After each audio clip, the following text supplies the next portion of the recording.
dekapan kasih-Mu.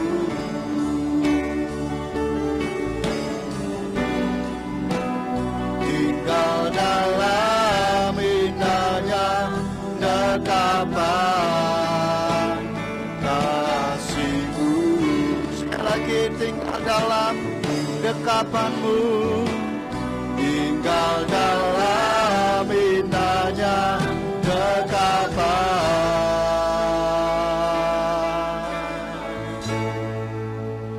kasih-Mu.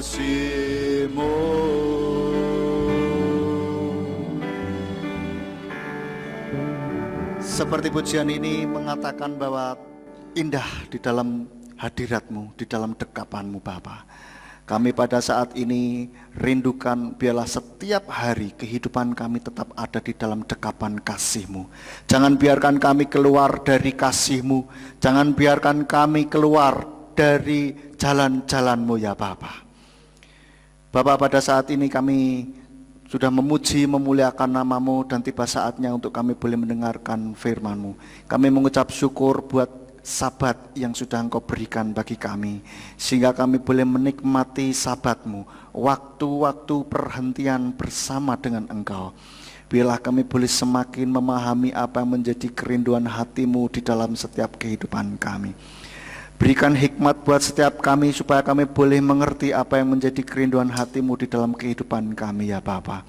Biarlah firman ini yang akan disampaikan boleh menjadi call HL di dalam hati setiap kami, boleh menegur kami, boleh menguatkan kami, sehingga kehidupan kami tetap ada di dalam jalan-jalan-Mu dan menyenangkan hati-Mu ya Bapa.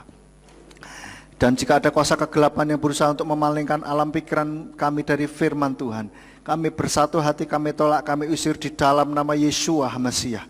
Mari Bapa, Engkau kuasai peralatan yang kami pakai, dan kuasai setiap hati dan pikiran kami. Kuasai waktu ini, dan biarlah waktu ini kami tujukan, kami dedikasikan untuk mendengarkan firman-Mu. Terima kasih ya Bapa, terima kasih. Hanya di dalam nama Tuhan Yeshua Mesias kami sudah berdoa dan mengucap syukur. Haleluya, amin. Silakan duduk Bapak Ibu Saudara. Shalom, sahabat shalom bagi kita semuanya. Ya Bapak Ibu Saudara, masih dalam suasana tahun baru ya. Ini adalah Sabat kedua di tahun baru kita ya. Bapak Ibu Saudara, tentu saja di dalam tahun baru biasanya banyak harapan ya. Banyak harapan yang baru supaya kehidupan lebih baik. Kita berharap tahun ini menjadi tahun yang lebih baik daripada tahun-tahun yang sebelumnya. Amin. Tetapi pada kenyataannya kadangkala dalam menjalani tahun yang baru ini, di tengah jalan itu kita ada ketakutan, ada distraksi atau gangguan, sehingga mengalihkan perhatian kita, mengalihkan hati kita dari tujuan kita yang awal, pasti awal tahun ini. Biasanya awal tahun ini kita semangat, ayo kita melakukan resolusi yang baru gitu kan. Kita disiplin, kita ini sungguh-sungguh, ini awal tahun gitu kan. Tapi kalau sudah mulai berjalannya waktu, mulai minggu demi minggu, bulan demi bulan, kadangkala ada sebuah ketakutan, ada sebuah keraguan yang dialami di dalam setiap kehidupan kita. Ya. Di sisi lain, seiring berjalannya waktu, kadang-kala kita merasa ketakutan, merasa ragu akan apa yang akan kita alami di dalam tahun yang sedang kita jalani ini, gitu ya. Nah, untung saja Bapak Ibu Saudara, untung saja Bapak Ibu Saudara ya, Bapa Yahweh ini yang kita sembah di dalam nama Tuhan Yesus Mesias, Dia sudah memberikan kepada kita seorang forerunner. Wah, apa itu forerunner? Bapak Ibu Saudara, kalau kita lihat para pejabat itu kalau lewat itu kadang-kala ada pengawalnya dulu ya. Orang biasanya polisi naik motor yang gede gitu, itu mengawali, membuka jalan gitu ya, untuk supaya jalannya ini lancar gitu. Nah, itulah seringkali disebut dengan forerunner. Ya. Forerunner ini sebetulnya dari bahasa Belanda, Bapak Ibu Saudara. Dari bahasa Belanda dari kata voor dan rider. Tidak tahu bacanya rider atau rider gitu. Nah, voor ini sebelum atau di depan, rider ini pengendara motor ya maksudnya. Nah, kalau secara letterleks itu artinya adalah pengendara motor yang ada di depan, begitu ya. Nah, tetapi kalau kita bisa artikan secara yang lebih baik, yaitu adalah polisi pengawal. Ya, di dalam kenyataan kalau di jalan raya begitu pejabat lewat pasti ada yang namanya forerunner. Mereka duluan yang mengawali untuk membuka jalan bagi pejabat yang ada di belakangnya ini. Bapak Ibu Saudara, ini sesuatu hal yang istimewa bagi kita. Amin. Karena kita ini memang apa? Istimewa. Di mata Bapak Yahweh kita ini istimewa. Bapak Yahweh sudah memberikan kita forerunner, seseorang atau pribadi yang berjalan di depan kita untuk membuka jalan bagi kita. Kita lihat ayatnya terlebih dahulu di dalam Keluaran pasalnya yang ke-23 ayat yang ke-20. Keluaran 23 ayat yang ke-20 dikatakan, lihatlah, aku akan mengutus seorang malaikat ke hadapanmu untuk menjagamu dalam perjalanan dan untuk membawamu ke tempat yang telah aku persiapkan. Ini adalah firman Bapa Yahweh sendiri bagi bangsa Israel pada waktu itu untuk supaya bangsa Israel ini bisa sampai ke dalam tanah Kanaan yang dijanjikan oleh Bapa Yahweh. Dan Bapa Yahweh bilang Tuhan akan memberikan seorang malaikat yang berjalan di depanmu. Ya. Nah, untuk membawa ke tempat yang telah aku persiapkan. Jadi bangsa Israel sudah dipersiapkan sebuah tempat untuk menempatinya di tempat yang baru gitu. Kita tahu ceritanya ini semua dari sekolah minggu pasti sudah terkenal sekali kisah ini. Nah, lalu tempat yang seperti apa sih yang dipersiapkan oleh Bapa Yahweh? Ini merupakan sebuah gambaran bagi setiap kita bahwa kehidupan kita ini pun sudah dipersiapkan di masa depan, sebuah tempat yang baik. Amin Bapak Ibu Saudara. Oleh karena itulah Bapak Yahweh memberikan pengawal supaya kita bisa benar-benar nyampe ke sana gitu loh maksudnya. Nah, di dalam ayat itu tadi tempat yang seperti apa yang sudah Tuhan persiapkan? Kita lihat di dalam ayatnya yang ke-23 dari Keluaran 23 tadi. Keluaran 23 dikatakan, sebab malaikatku ada di depanmu dan dia akan membawa engkau ke negeri orang Amori dan orang Het dan orang Feris dan orang Kanaan, orang Hewi dan orang Yebus. Dan aku akan menghapuskan mereka. Nah, jadi ke tempat yang sudah dia persiapkan ternyata adalah tempat yang miliknya penduduk-penduduk ini. Negeri orang Amori, orang Het dan orang Feris, orang Kanaan, orang Hewi, orang Yebus. Seperti itu. Lalu kondisi tanahnya ini seperti apa? Kita lihat di dalam Keluaran 3 ayat 8. Keluaran 3 ayat 8. Dan aku telah turun untuk melepaskan mereka dari tangan Mesir dan menuntun mereka keluar dari negeri itu ke suatu negeri yang baik dan luas, suatu negeri yang berlimpah-limpah susu dan madunya, ke tempat orang Kanaan dan orang Het dan orang Amori dan orang Feris dan orang Hewi serta orang Yebus.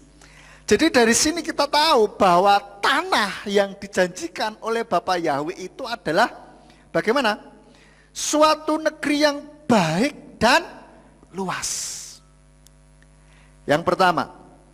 Yang kedua, suatu negeri yang berlimpah-limpah susu dan madunya. Artinya ke sebuah tempat yang makmur, yang luas dan makmur, begitu ya. Susu dan madunya itu melimpah ruah. Artinya sesuatu yang bisa kita ambil di sana yang dapat membuat kita ini makmur. Minum susu dan minum madu yang luar biasa, Bapak Ibu Saudara. Jadi diibaratkan bahwa tanah ini yang berlimpah susu dan madunya, maksudnya adalah tanah yang makmur, tanah yang baik, dikatakan baik dan luas. Nah, artinya tempat yang ada itu, tempatnya orang Amori, orang Het, orang Hewi dan sebagainya itu memang tempat yang baik. Tuhan sudah siapkan, Tuhan sudah rancangkan. Masa depan dari orang-orang Israel ini adalah masa depan yang baik. Kondisi yang baik, menempati tempat yang baik. Gitu loh maksudnya. Tetapi masalahnya, tempat itu bukan kosongan, ada penunggunya. Bukan penunggu yang tidak kasat mata, tetapi ada penunggunya, ada yang punya, gitu. Dan itu harus dihadapi oleh bangsa Israel, harus dikalahkan dulu, diusir dulu, gitu ya. Artinya apa? Tidak instan untuk bisa mendapatkan janji Bapa Yahweh.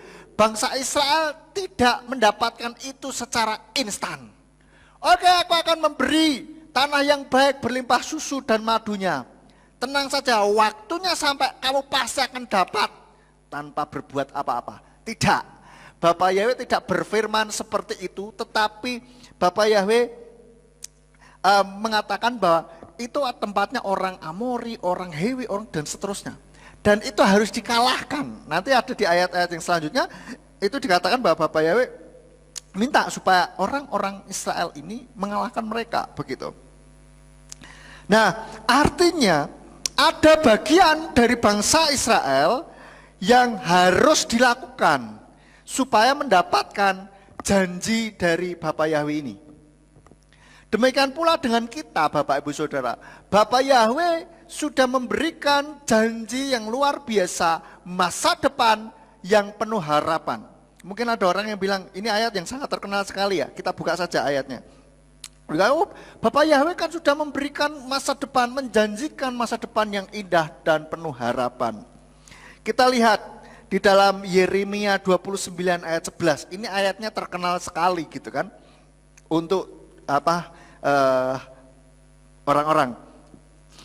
Yeremia 29 ayat 11 dikatakan, sebab aku mengetahui rancangan-rancangan yang aku rancangkan atas kamu, firman Bapa Yahweh. Rancangan-rancangan damai sejahtera dan bukan kejahatan, untuk memberikan kepadamu masa depan dan harapan. Kalau orang salah memahami firman ini, dipikir, oh kalau Bapa Yahweh sudah merancangkan masa depan yang baik, maka mbuh piye carane pasti akan terjadi di dalam kehidupan saya. Artinya tanpa melakukan sesuatu hal nanti akan begitu jadinya. Tetapi Bapa Yahweh tidak seperti itu cara kerjanya. Setiap kita ini sudah diberikan masa depan yang baik, sudah dirancangkan oleh Bapa Yahweh. Kita semua punya masa depan yang baik. Amin, Bapak Ibu Saudara. Tidak ada di dalam kamusnya Bapa Yahweh untuk melihat setiap ada seseorang, wah ini satu orang ini tak buat anu aja lah, menderita, sengsara.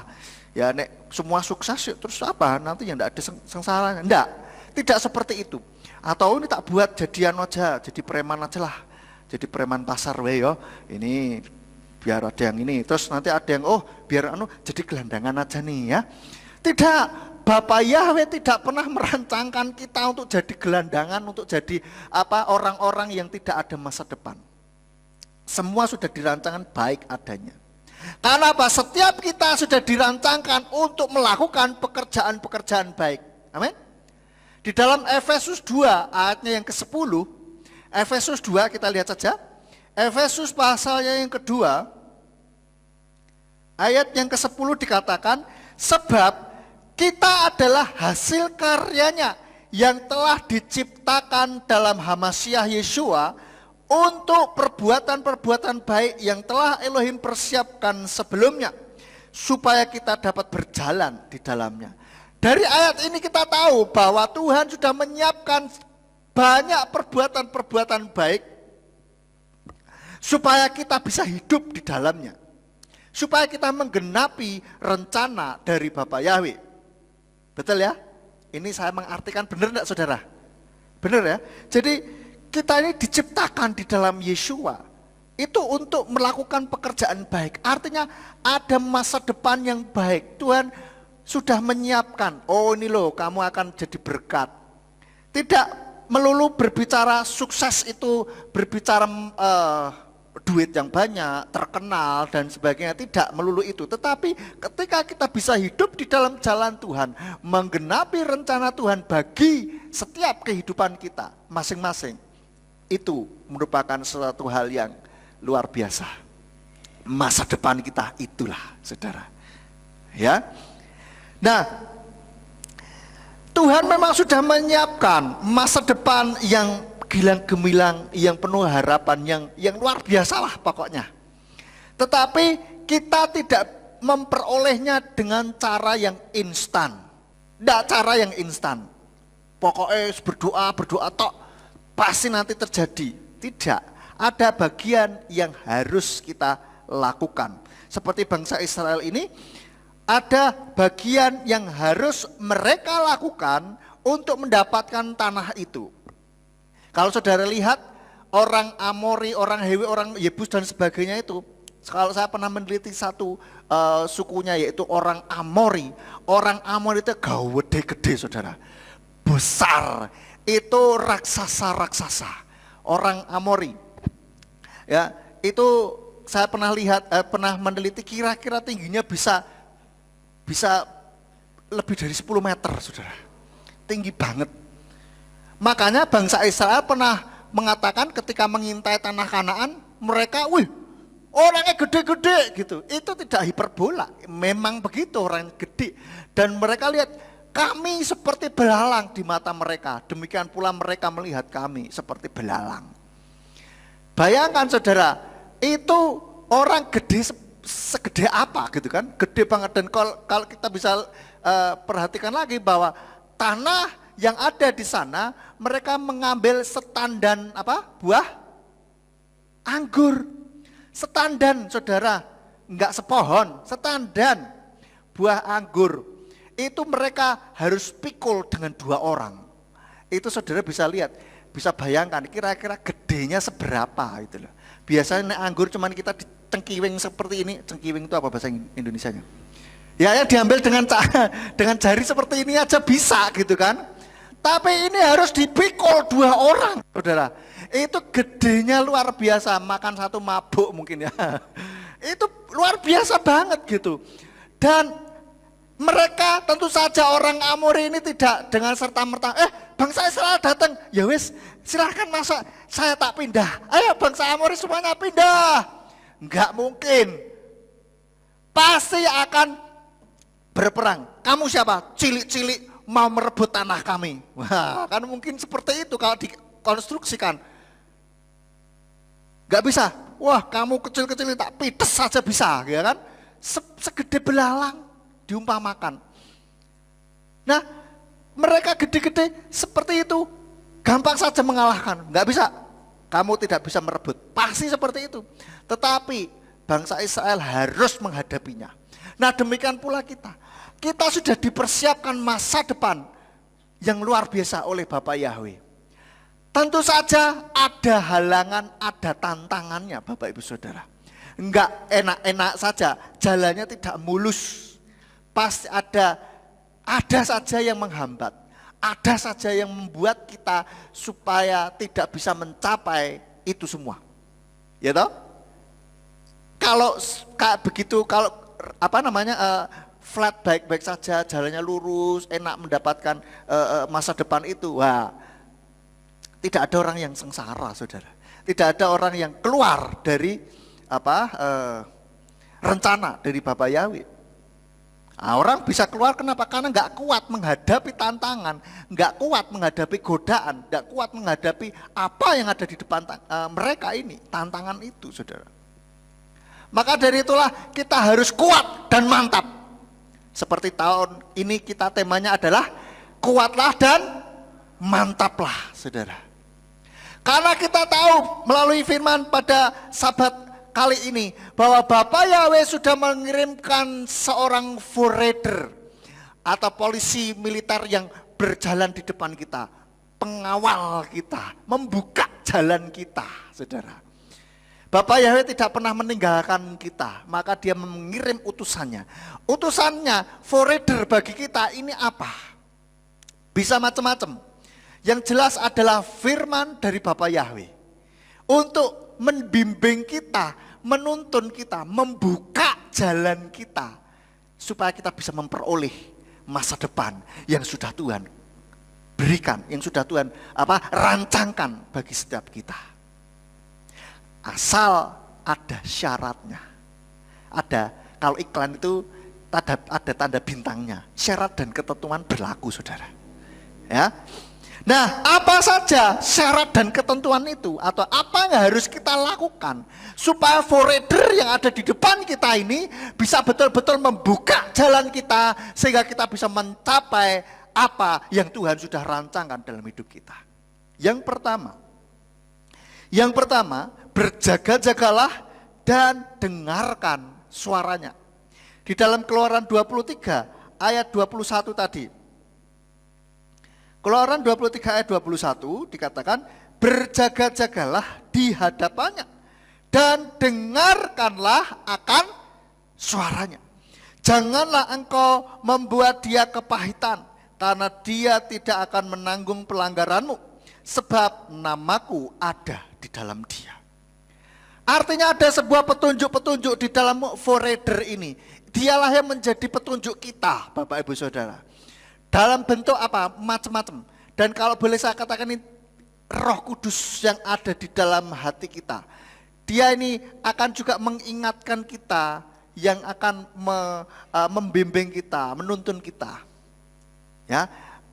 Kalau saya maknai forerunner ini adalah Roh Kudus yang ada di dalam hati kita. Nah, bagaimana Roh Kudus ini berbicara? Macam-macam caranya, saudara. Kadang Tuhan berbicara bisa melalui malaikat, atau kesan di hati, atau melalui peristiwa, atau melalui khotbah seperti ini. Bapa Yahweh bisa berbicara. Roh Kudus yang sudah Tuhan karuniakan itu bisa berbicara melalui berbagai macam cara. Karena Roh Kudus ini adalah pribadi Bapa Yahweh sendiri yang diam di dalam kita. Nah, saudara, yang harus kita lakukan adalah mendengarkan suaranya dan berjaga-jagalah. Artinya kita menjagai supaya kita benar-benar kalau forerunner kita ini ngomong itu kita ngerti gitu. Nah, forerunner ini kalau diumpamakan adalah ketika forerunner ini belok kanan, kita ngerti, oh iya harus belok kanan nih, gitu loh. Enggak bablas, saudara. Coba saudara bisa bayangkan, nah, kalau forerunner, ya kita anggap saja kita pejabat lah ya, pejabat dikawal gitu, ada forerunnernya belok kanan. Kita yang ada di dalam mobil di belakangnya itu nggak mau belok kanan, lurus saja. Kira-kira, saudara, kira-kira ikutan kejebak macet atau tidak? Kira-kira nyampe enggak ke lokasi? Enggak. Karena Pak, dengan adanya forerunner ini membuka jalan gitu loh. Membuka jalan. Supaya orang ngerti bahwa ini ada orang VIP. Very important person. Kadang-kala bukan VIP lagi, VVIP. Very very important person. Ya. Jadi kita ini sebetulnya luar biasa. Di hadapan Bapak Yahweh sangat berharga, kita sangat penting. Oleh karenanya disediakan forerunner. Oh, ngeri gak saudara? Iya toh? Sudah disediakan tempat, terus ada pengawalnya pisan. Kan yo kurang apa sih? Nikmat mana yang kamu dustakan? Kalau orang-orang bilang itu. Itu luar biasa sekali, saking Bapak Yahweh sayangnya sama kita ini gitu loh. Maka dari itulah kita jagai supaya kita betul-betul bisa melihat, buka mata, buka telinga lebar-lebar secara rohani tentu saja ya. Supaya kita bisa mengerti forerunner kita ini belok ke kanan atau belok ke kiri atau berhenti sejenak atau akan ngebut gitu loh. Lurus. Supaya ngerti. Nah, jagai hati kita. Jagai rohani kita. Maka dari itulah sering-seringlah kita bisa berdiam diri saat teduh, supaya kita mempertajam telinga dan mata kita, saudara. Dengan kita sering duduk diam di bawah kaki Tuhan, merenung, menikmati hadirat Tuhan, itu akan mempertajam telinga rohani kita, saudara. Tidak instan memang, itu harus dilakukan secara terus menerus, sehingga lama-lama kita ngerti, oh ini Tuhan sedang ngomong nih, oh ini Tuhan sedang berbicara sama saya nih. Begitu saudara. Lalu yang kedua dikatakan jangan sujud menyembah kepada ilah-ilah mereka. Di dalam Keluaran 23 ayat 24. Janganlah engkau sujud menyembah kepada ilah-ilah mereka. Dan jangan mau dibimbing untuk melayani mereka. Dan jangan berbuat seperti perbuatan mereka.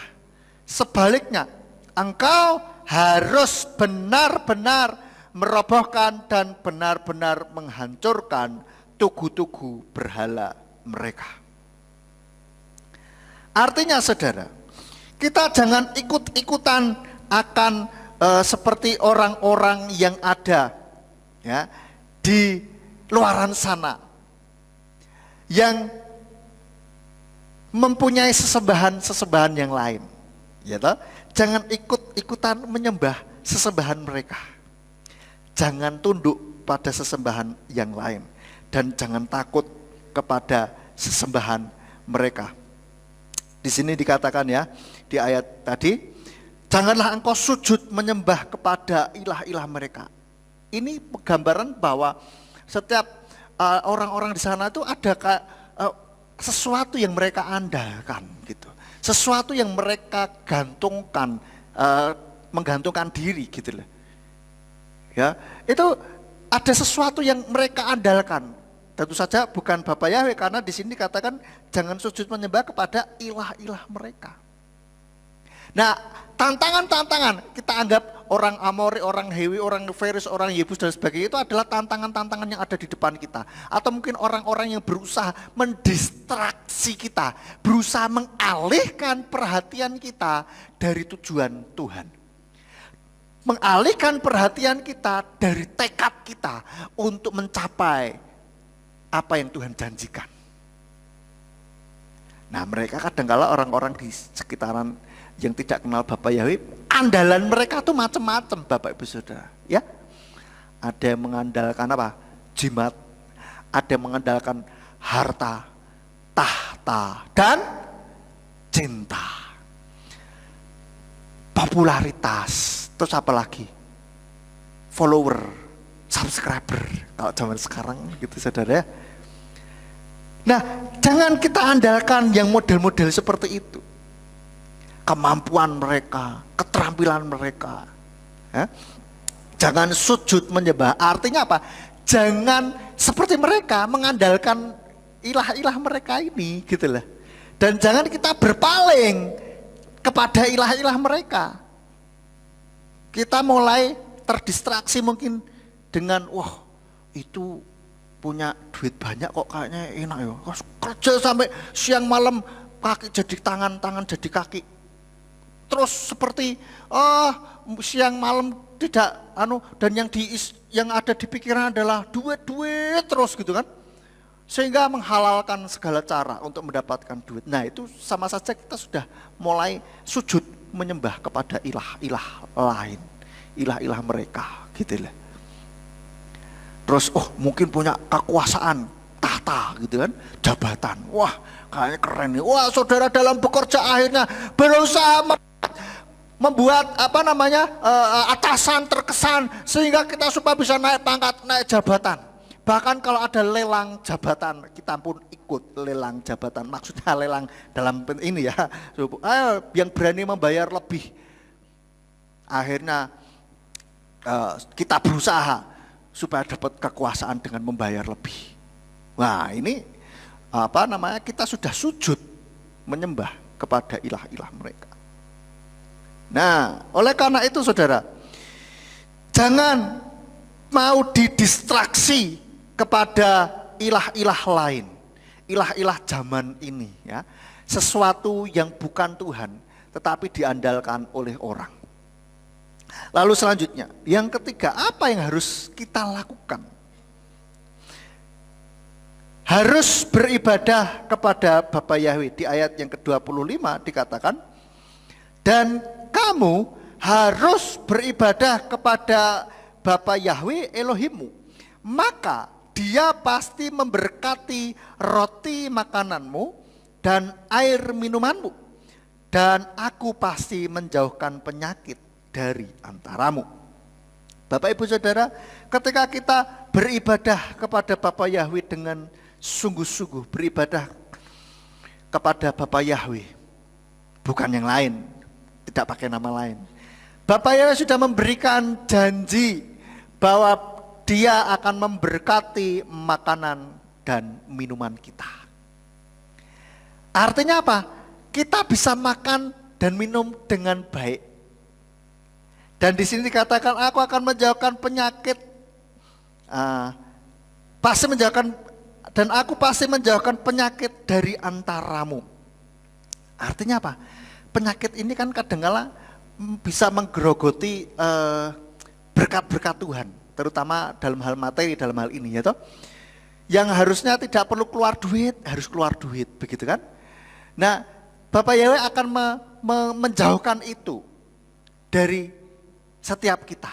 Tetapi bukan berarti terus, berarti nek kita sakit itu karena kita wong sudah menyembah Bapa Yahweh kok masih sakit. Nah, terus kita berpikir lah, nek gitu penyembah Bapa Yahweh pasti kebal sakit. Bukan begitu juga saudara. Maksudnya ini penyakit-penyakit yang memang dikirim oleh siapa? Kuasa-kuasa kegelapan, gitu lah. Dikirim. Itu tidak akan mempan gitu loh. Nah, asal kita tidak membuka celah gitu ya. Kadang-kadang Bapak Yahweh sudah membentengi kita, sudah mengasih pagar kita, kitanya buka pagarnya gitu loh. Nah, inilah yang repotnya di situ gitu. Nah, sesuatu hal yang tidak baik artinya itu Bapak Yahweh akan berusaha akan membentengi kita ini dari itu semua. Begitu. Nah, oleh karena itu beribadah kepada Bapa Yahweh dengan sungguh-sungguh tentu saja ya, tidak hanya pokoknya datang ke gereja menyembah Tuhan dengan pokoknya rutinitas gitu, tidak.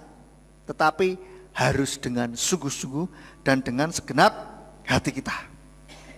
Memberkati Tuhan akan memberkati makanan dan minuman kita. Apapun yang kita makan, apapun yang kita minum, tentu saja yang sesuai dengan firman Tuhan ya, bukan kalau sudah tahu punya sakit kolesterol, makan telur puyuh, waduh makan telur puyuh, padahal kolesterol tinggi saudara, wah ya ini bunuh diri namanya, ya toh, ya jangan mencobai, ya jangan mencobai. Ada loh orang yang merasa imannya gede, pokoknya yang penting yakin gitu, sudah tahu punya sakit apa makan itu, nggak apa-apa dalam nama Tuhan Yesus atau mungkin dalam nama Tuhan Yesus pasti ini, lu piye toh, ya.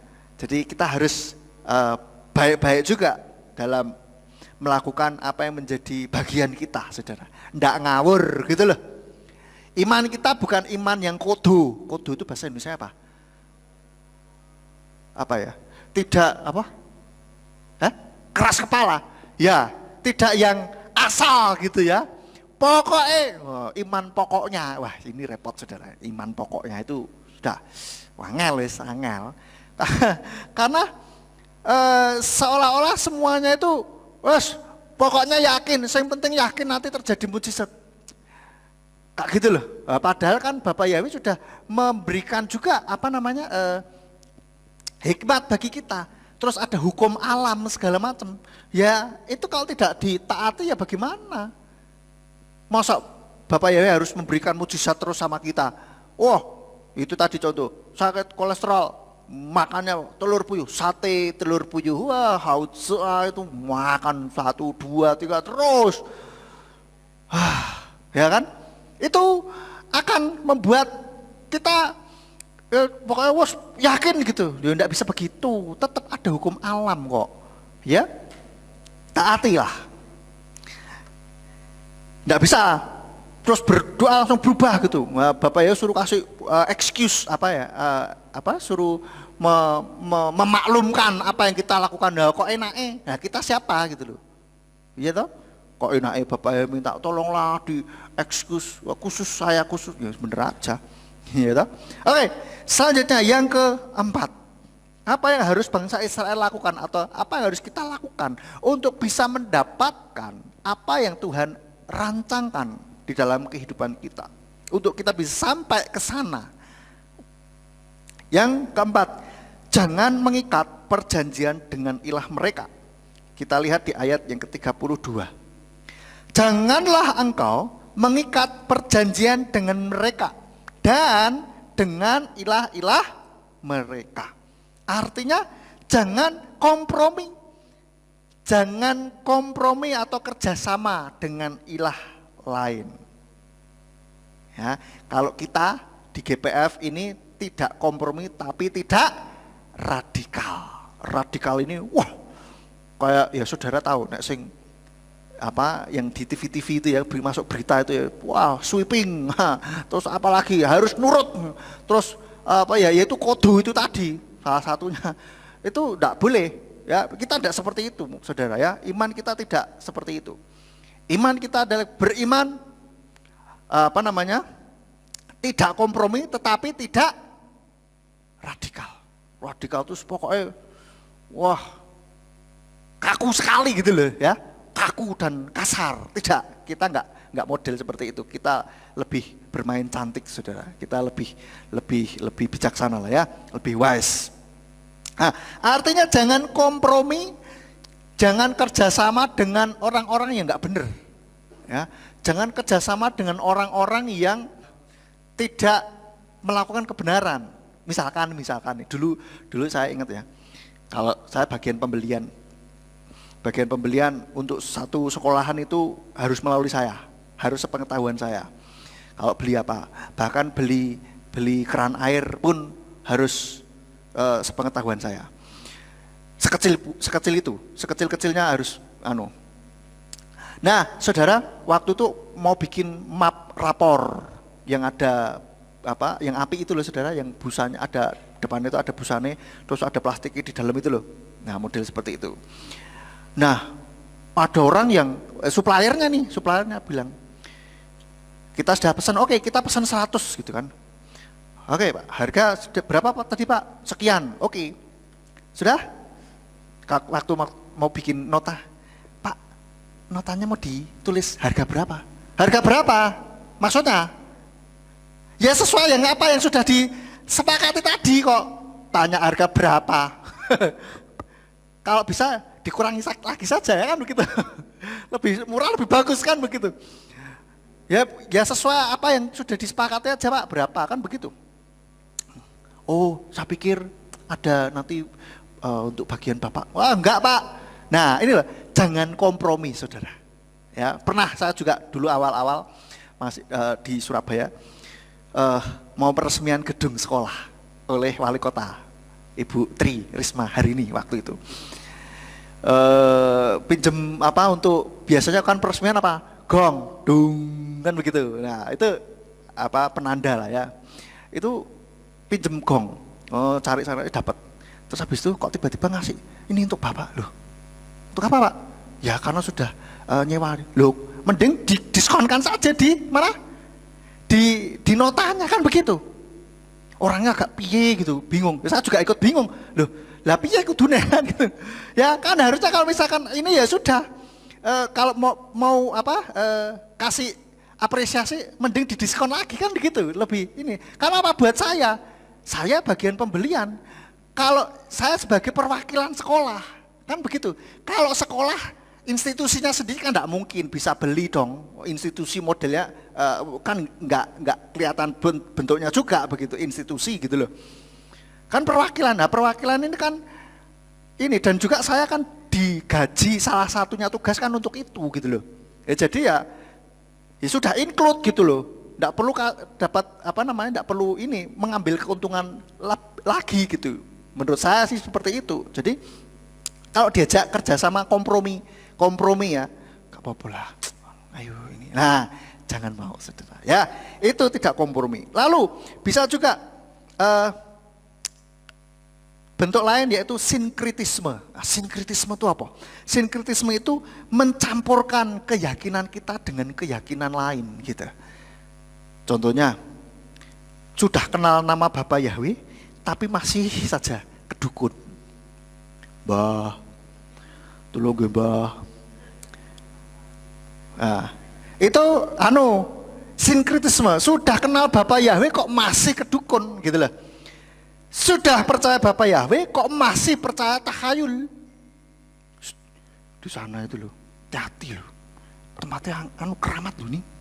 Oh, atau mungkin ada yang pohon gede, pohon di pinggir jalan itu tak kasih tahu.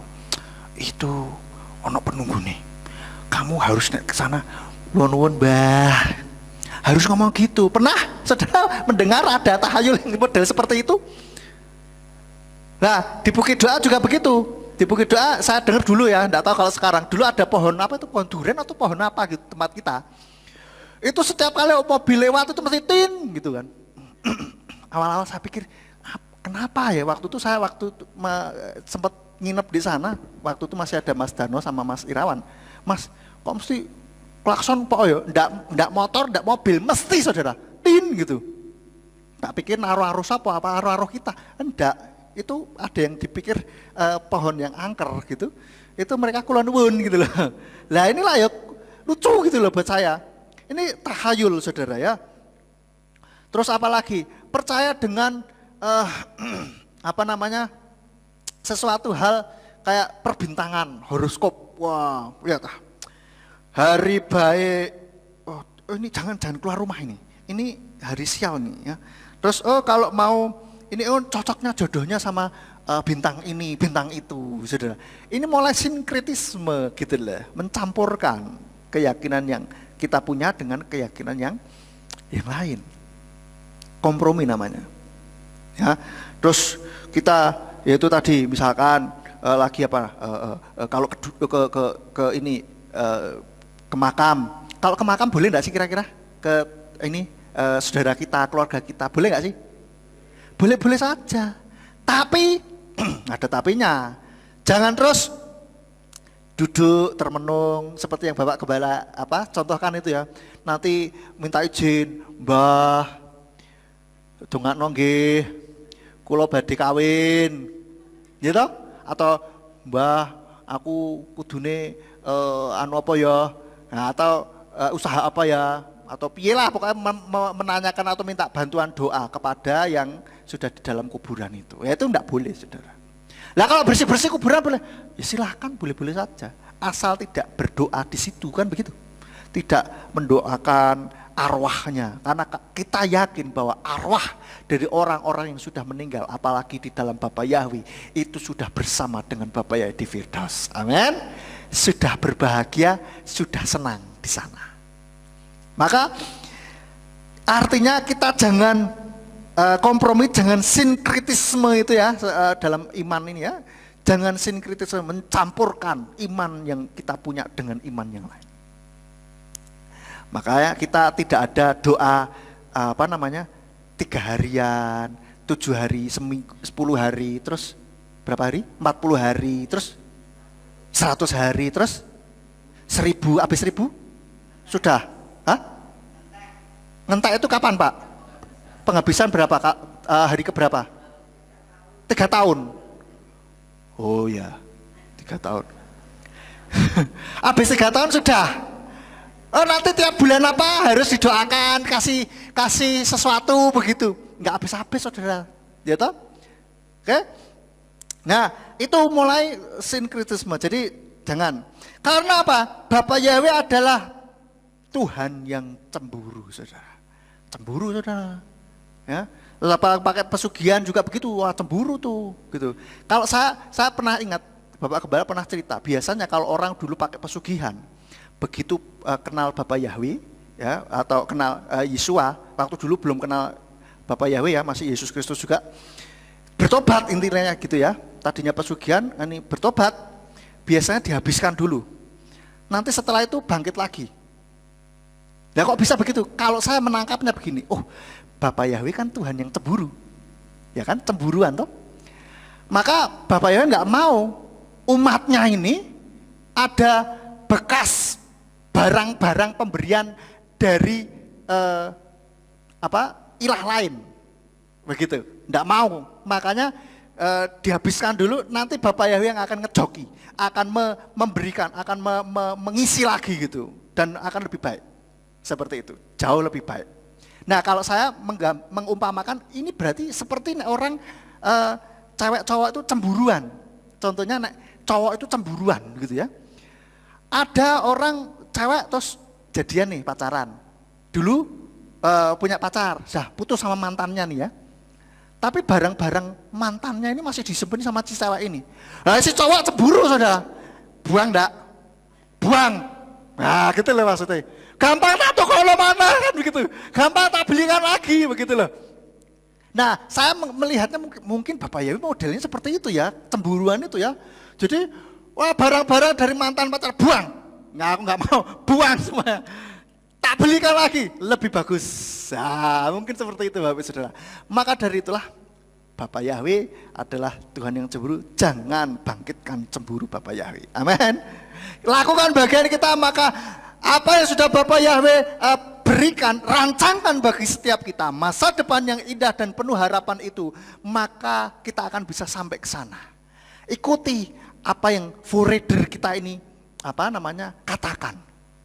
Melalui firman Tuhan, melalui peristiwa apa, maka kita jalin hubungan dengan Tuhan supaya telinga kita, mata kita lebih tajam akan instruksi, akan tuntunan-tuntunan dari forerunner kita. Amin. Amin buat firman Tuhan. Saya kembalikan kepada Bapak Gembala. Puji Bapak Yahweh, kita telah mendengarkan firman. Ketika tadi disampaikan tentang horoskop dan sebagainya, saya ingat saudara-saudara, dulu waktu SMA, saya punya teman satu kamar, satu kos. Dia adalah juara pertama SMA Santo Benaventura dari Madiun, artinya orang pintar sekali. Dan beliau kuliah di Jogja di FIPA Kimia, dan itu pun juara 2 di sana. Nah, sekali waktu ada pesta ulang tahun teman saya bilang yuk kita berangkat. Wah enggak ah, saya kali ini enggak. Kita makan-makan enak. Biasa anak kos kan saudara tahu ya, anak kos itu kalau bisa makan enak itu sudah luar biasa. Tapi orang ini enggak mau saudara. Saya pergi sendiri, pulang makan, sudah kenyang. Saya ngomong, wah tadi masakannya luar biasa. Dia bilang apa? Ya habis hari ini horoskop saya mengatakan kalau saya pergi bakal kena musibah. Ya ini justru kamu kena musibah. Saya bilang, loh kok bisa? Lah saya makan enak, kamu nggak makan enak kan kamu kena musibah. Ini saudara, padahal dia anak pinter loh. Juara pertama SMA Santo Benaventura. Luar biasa sekali. Tapi karena kepercayaan seperti itu dia bilang kena musibah, saya bilang horoskopmu tepat. Loh enggak, loh itu kamu enggak makan kan kena musibah, coba pergi sama saya kan kamu makan enak. Terus dia mikir, benar juga kali dia pikir karena dia anak pinter ya. Jadi kita jangan percaya kepada hal yang demikian. Kita percaya bahwa semua kehidupan kita ada di tangan Bapa Yahweh. Dan dia memberikan masa depan gilang gemilang untuk kemuliaan bagi namanya juga. Amin. Terima kasih untuk Simeon yang sudah menyampaikan firman pada RF Sabat kali ini. Kita akan tutup. Mari kita bangkit berdiri bersama-sama. Kita tutup di dalam doa. Kami mengucap syukur kepadamu ya Bapa, kalau kami telah mendengarkan isi hatimu, bahwa di dalam kehidupan kami ada forerunner yang mempersiapkan masa depan kami sedemikian luar biasa. Kiranya Engkau memberkati hamba-Mu Simeon yang sudah menyampaikan isi hati Tuhan. Beri hikmat akal budi senantiasa untuk dapat menyingkapkan rahasia-rahasia kebenaran firman-Mu. Kalau sebentar kami akan meninggalkan tempat ini, kirim malaikat untuk menjaga melindungi kami, tibakan di rumah dengan selamat, dan apabila malam nanti kami beristirahat, biarlah kami dapat beristirahat dengan tenang, dijauhkan dari mara bahaya, sakit penyakit maupun kuasa setan, sehingga besok kami bangun dengan tubuh yang sehat. Dan ketika kami bangun dengan tubuh yang sehat dan kami melakukan aktivitas dalam kehidupan kami, apa saja yang diusahakan dan dikerjakan yang tidak bertentangan dengan firman-Mu dibuat nyala oleh Tuhan berhasil, supaya dengan keberhasilan itu kami kembalikan guna hormat dan kemuliaan bagi nama-Mu. Tuhan berkati semua yang sudah ambil bagian di dalam pelayanan RF Sabat pada malam ini. Terima kasih Bapa, sekarang berkatilah kami karena kami siap menerima berkat daripada-Mu. Mari kita angkat kedua belah tangan kita untuk menerima berkat Yahweh. Yefarka Yahweh wa mereka. Yahweh memberkati engkau dan memelihara engkau. Yaer Yahweh pano elecha wikunecha. Yahweh menyinari engkau dengan wajahnya dan memberi engkau anugerah. Yisa Yahweh pano elecha wa yashem lecha shalom. Yahweh menghadapkan wajahnya kepadamu dan memberi engkau damai sejahtera. Diberkatilah engkau di kota dan diberkatilah engkau di ladang. Diberkatilah buah kandunganmu, hasil bumimu dan hasil ternakmu, yakni anak lembu sapimu dan kandungan kambing dombamu. Diberkatilah bakolmu dan tempat adonanmu. Diberkatilah engkau pada waktu masuk dan diberkatilah engkau pada waktu keluar. Sekarang pulanglah dan terimalah berkat. Kasih Bapa Yahweh Sang Pencipta, kasih karunia Adonai Yesus HaMasiah Sang Pembeli jiwa, dan Ruach HaKodes menyertai saudara sekalian sampai Maranatha. Adonai Yesus HaMasiah datang kembali untuk yang kedua kali dan mengangkat kita semua. Haleluya, semua yang percaya katakan amin. Shabbat Shalom, selamat malam, Bapak Yahweh memberkati.